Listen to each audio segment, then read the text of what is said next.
आज्ञा नमस्कार। पल्लीकवि हृदानंद चैनल को आपण मानकु स्वागत। अनुभव सदा करुछि तुमको स्वचक्षुरे देखि नाही,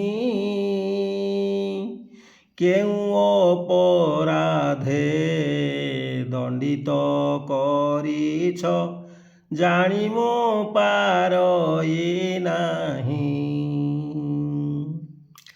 श्रीमुख दर्शन होइछि सपन जाई पारु नाही पुरी,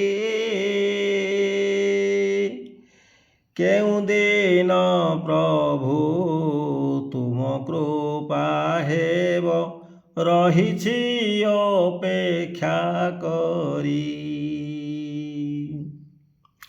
बहु प्रतीक्षार अंत मो घटिब महाप्रभु दया कले,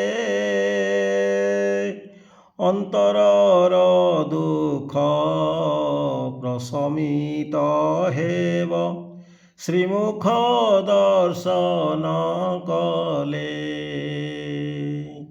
जय जगन्नाथ। धन्यवाद। नमस्कार।